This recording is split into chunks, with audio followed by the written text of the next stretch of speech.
Shalom saudara, selamat pagi. Pagi hari ini, mari kita buka hati untuk sama-sama dikuatkan dan disegarkan oleh firman Tuhan. Mari kita berdoa. Tuhan, terima kasih buat sepanjang malam Tuhan menjagai kami, Tuhan melindungi kami, dan kalau kami boleh bangun pagi hari ini dengan tubuh yang sehat, kami tahu ini semua berkat kemurahan Tuhan buat kami. Pagi hari ini mari berbicara menguatkan setiap kami, bangkitkan kepercayaan kami kepadamu. Biar kami terus memandang Engkau, Juru Selamat kami, Gembala kami yang baik, Allah kami yang setia. Berbicaralah ya Tuhan, dalam nama Yesus kami berdoa. Amin. Saudara, dalam Filipi pasal yang ketiga ayat yang ke-10, sana Rasul Paulus menuliskan satu kalimat yang luar biasa. Dia berkata seperti ini, yang kukehendaki ialah mengenal Dia dan kuasa kebangkitannya dan persekutuan dalam penderitaannya, di mana aku menjadi serupa dengan Dia dalam kematiannya. Nah, saudara, setelah Paulus mengenal Tuhan, setelah Paulus diubahkan, yang dulunya namanya Saulus, seorang penganiaya jemaat, seorang yang membenci kekristenan, membenci kebenaran, ketika dia diubahkan, maka kerinduan-kerinduannya yang lama, mungkin dia rindu untuk menjadi pemuka agama nomor 1 di Israel pada saat itu, mungkin dia ingin mencapai satu kedudukan yang baik, ingin terkenal, tapi setelah dia mengenal Tuhan, maka keinginannya itu berubah, saudara, dan dia berkata di situ, yang kukehendaki ialah mengenal Dia dan mengenal kuasa kebangkitannya dan menjadi serupa dengan Dia dalam kematiannya. Saudara, ini adalah satu hal yang bodoh buat orang dunia, ya. Siapa yang mau menjadi bersekutu dalam penderitaan dan menjadi serupa dalam kematian? Tapi sebenarnya ayat ini memberikan kepada kita satu pengajaran bagaimana kita seharusnya sebagai orang percaya hidup.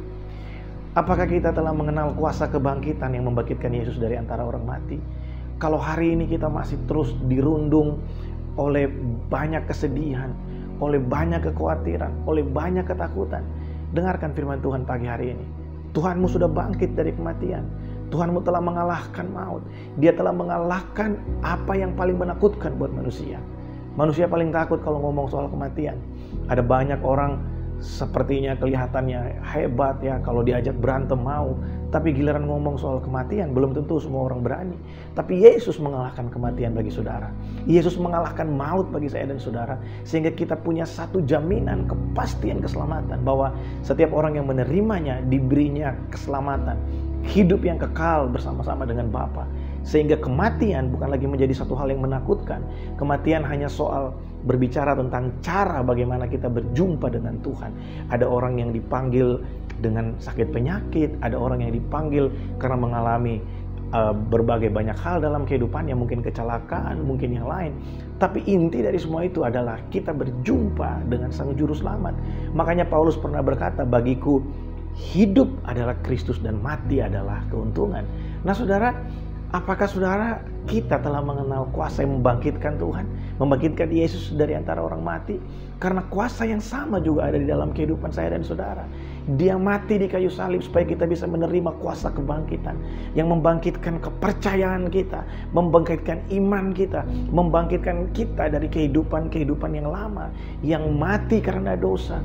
Saudara, firman Tuhan berkata ketika manusia jatuh ke dalam dosa, dalam kitab Kejadian, di sana dikatakan maka engkau akan mati. Firman Tuhan berkata kalau engkau makan buah yang terlarang itu maka engkau akan mati.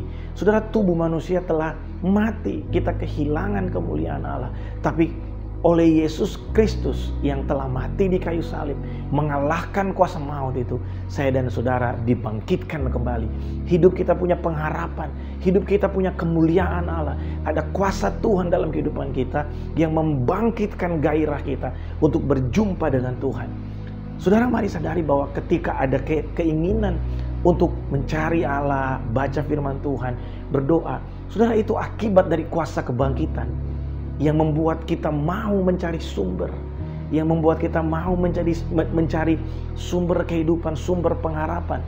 Tidak ada orang yang mengalami kuasa kebangkitan yang tidak punya kerinduan akan Tuhan. Makanya mari kita cek hati kita, apakah selama ini kita beribadah, kita berdoa, kita baca Alkitab, apakah dalam hati kita ada kerinduan? Atau kita melakukan semua itu karena keterpaksaan dan kewajiban-kewajiban belaka? Mari kita lakukan dengan kerinduan, karena kita tahu sumber itu. ketika kita bertemu dengan sumber itu, saudara akan melihat ada satu kekuatan yang keluar, kuasa yang membangkitkan, kuasa kebangkitan yang sama, yang membangkitkan Yesus dari antara orang mati. Itu terjadi dalam kehidupan kita. Mari kita rubah keinginan kita. Bukan lagi ingin menjadi famous, terkenal, dan lain sebagainya. Bukan lagi ingin mendapat kesuksesan seperti ukuran orang dunia. Tapi mari kita rindukan ini. Kenali kuasa kebangkitannya. Kenali pribadinya dan kuasa kebangkitannya. Beroleh persekutuan dalam penderitaannya. Dan kita menjadi serupa dengan dia dalam kematiannya. Kematian dalam apa? Kematian dalam kehidupan kita yang lama. Kematian terhadap keinginan-keinginan kita yang lama.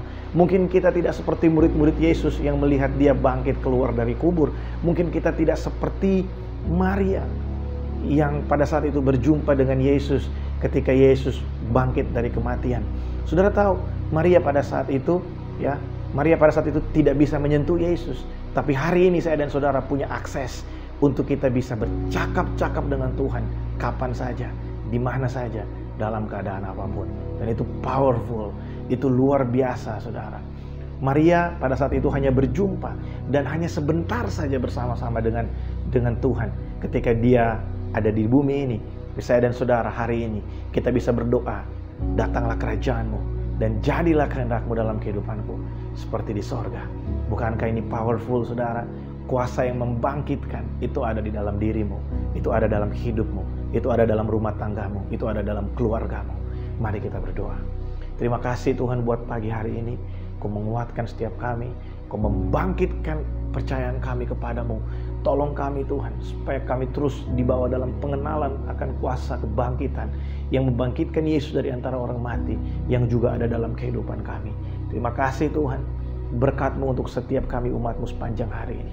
Dalam nama Yesus kami berdoa. Amin.